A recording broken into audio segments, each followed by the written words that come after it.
The movie starts with a guy and a girl sitting on a bench by a beautiful lake. In the background, there are castles and what looks like a flying city. As they admire the view, a voice suddenly interrupts, telling them they have 3 minutes to return to their residence. The voice repeats the same message about 10 times in just 1 minute. If it was annoying for me, just think how annoying it must have been for them. Then, out of nowhere, the lake vanishes. It was just a simulation. They are actually in what looks like an airport. We then see flashbacks of the girl's life from the first scene. She's in a lab where they are doing something to her, and they put a chip in her head. After the opening credits, we find the girl standing at her dad's grave. Her dad's last wish was to be buried with a cyborg, which she didn't like at all. The scene ends, and now we're inside a spaceship. Here, we meet Cyber N77, a cyborg that went missing a year ago. He's broken into the medical center with 4 other cyborgs by his side. The medical center is the place where all human DNA is stored, of course. The guy from the lake scene is named R, and he's part of the police force that's trying to take back the medical center from the cyborgs. It's important to note that the cyborgs look just like humans. When R and his team enter the building, a cyborg suddenly emerges from the water and attacks them. They fire multiple shots until they finally take him down. To kill a cyborg, they have to destroy the chip in its head. So if you don't hit the head, you're out of luck. While the 10-man police squad is struggling to take down just one cyborg, Cyber N77 is busy inside the facility, trying to steal some DNA.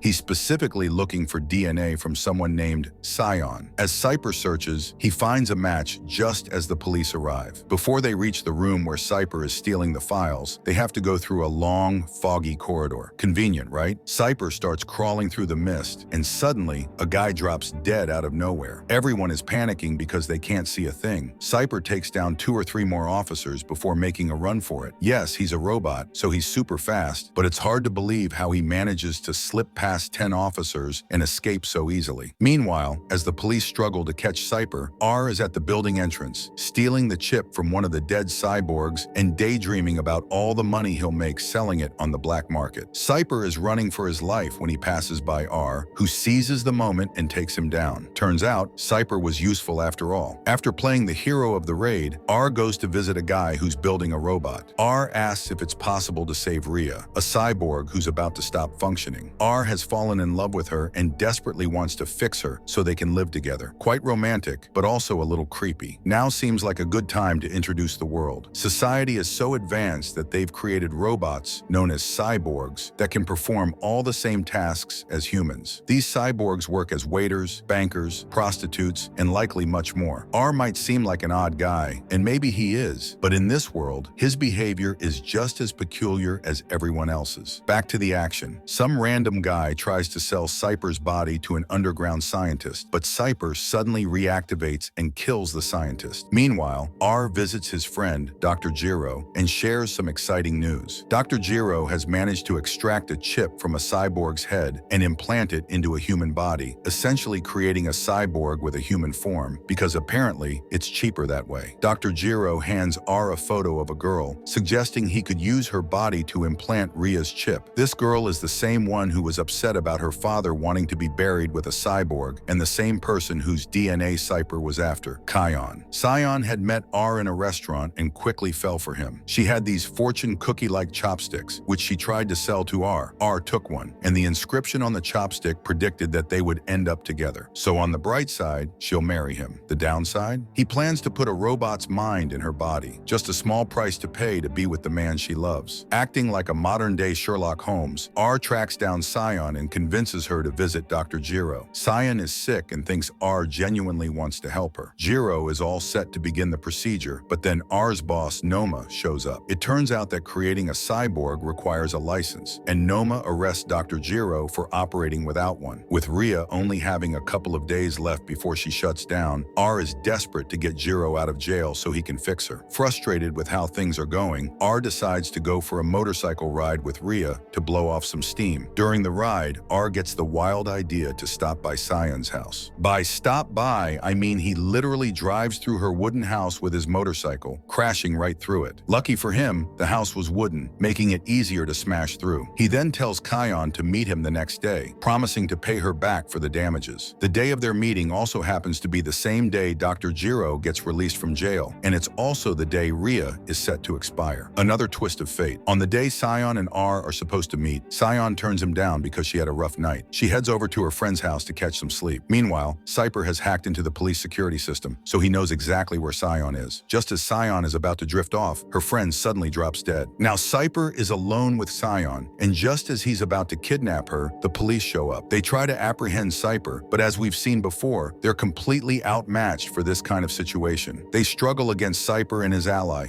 finding them nearly impossible to kill. Out of nowhere, someone throws a smoke grenade and snatches Sion. It's easy to assume Cyper took her, but in a surprising twist, it's actually R who saves her. Didn't see that one coming. A cool plot twist indeed. Meanwhile, Noma, R's boss, is stewing over how incompetent the police are and how unfair it is that they ever considered firing him. While reviewing the situation, Noma discovers something interesting. Cyper, Dr. Jiro, and Sion all share the same DNA. This means that Jiro had transferred his consciousness into Cyper's body. Now that Cyper is about to expire, he needs a new body with the same DNA. Unaware of all this, R is focused on getting Jiro out of prison, thinking he can finally fix Rhea. As R and Jiro happily leave the prison, Noma suddenly arrives and shoots Jiro, killing him. Poor R. Every time he's on the brink of happiness, something tragic always happens. R meets with Sion, gives her the money he owed her, and admits that he originally planned to use her body to save Rhea. After explaining his intentions, he leaves her alone. I imagine Sion will have some serious trust issues after that. Now, with Kion on her own again, she becomes an easy target. Cyper finds kidnapping her as easy as taking candy from a baby. He decides to make a bold move and takes over the police headquarters. Once there, he gains access to the control center by simply pointing a gun at one of the main officers. Nothing like good old-fashioned intimidation to get what you want. In the control center, Cyper forces the officer to program all the combat cyborgs with police data. If the police struggled against just 2 cyborgs, imagine them facing off against dozens. It's about to turn into a real oil bath. You know, like a bloodbath, but with cyborgs. Meanwhile, R decides he's had enough of the chaos from the past few days and thinks it's the perfect time for a vacation. He and Rhea head to Muyoga, the city with the beautiful lake we saw at the beginning of the movie. Noma has been calling R repeatedly, pleading for him to return and help the police save the city, but R doesn't answer. Honestly, R is making a smart move. It's obvious Cyper is going to wipe out the police force, so why risk his life when he could be enjoying a getaway in a lovely city with his soon-to-expire robot? R and Rhea are sitting on the same bench as in the opening scene. Suddenly, R gets up and tells her he's going to buy their tickets. If he ends up deciding to save the city, I'll be really disappointed. Sure, it might be the right thing to do, but poor Rhea deserves this moment. Meanwhile, back at the police headquarters, everything has descended into utter chaos. As chaos erupts, the cyborgs wreak havoc on the police force, killing most of the officers within the facility. But Noma has a trump card up his sleeve: air support. He calls for backup, and Cyper's friend, determined to turn the tide, implants a time bomb in her own body and dashes toward the helicopter. The hallway she sprints through is barely 3 meters wide, and the helicopter is armed with machine guns. Should be an easy hit, right? Not for these cyborgs. She dodges every bullet and leaps toward the helicopter, detonating the bomb at just the right moment. The explosion, though not very large, spares the remaining officers. For the police, it feels like a small victory, but the relief is short-lived. There are too many cyborgs for the police to handle. Realizing the dire situation, they activate the self-destruction mode. The headquarters is set to explode in 10 minutes. Officers scramble to evacuate, but Noma stays behind, facing the horde of cyborgs alone. Despite his skill, the overwhelming numbers make his fate seem inevitable. Just as a cyborg is about to finish him off, R appears, saving Noma. However, R abandons Noma, who lies bleeding, and rushes off to pursue Cyper. R tracks Cyper to a room where he finds Sion trapped in a strange tank. Before he can act, Cyper ambushes him, leaving R struggling on the floor. Cyper seems confident, as if R is no threat at all. But remember when R left Noma bleeding? That was only a scare. Noma's wounds aren't as severe as they seemed. Rising to the occasion, Noma grabs a shuriken, yes, those ninja stars, and prepares for the next move. The battle isn't over yet. The shuriken Noma throws lodges into Cyper's hand, but there's a twist. It's actually a time bomb. The explosion takes Cyper out instantly, instantly, but the blast leaves Noma mortally wounded. He collapses, dying on the floor for real this time, while R, seriously injured as well, watches helplessly. After a few agonizing moments, R gathers enough strength to grab Sion and make a desperate move. With the headquarters set to explode in just 2 minutes, R reaches an emergency exit that resembles an elevator. He places Kion inside and urges her to find Rhea. Whether the elevator was too cramped or R simply chose to stay behind, it's clear that R made a selfless choice. Sion escapes in the elevator just as the building detonates, with R sacrificing himself in the explosion. Meanwhile, Rhea is alone at the station, immersed in the same simulation we saw at the start of the movie. When the simulation ends, the reality hits her. R was out there trying to save the city, but in doing so, he left her behind. Overwhelmed with emotion, Rhea reflects on her memories with R before making a drastic choice. She removes the chip from her head, ending her life. Following R's final wish, Kion goes to the station to find Rhea. Discovering her lifeless body, Kion muses that at least Rhea had someone who was willing to die for her, something Sion never had. She takes a photograph of R and Rhea together, along with Rhea's chip, and buries them near her father's grave. Sion gazes out at the city as the movie closes, carrying the weight of her loss. Thank you for watching. If you enjoyed this video, don't forget to hit the like button and subscribe for more content like this.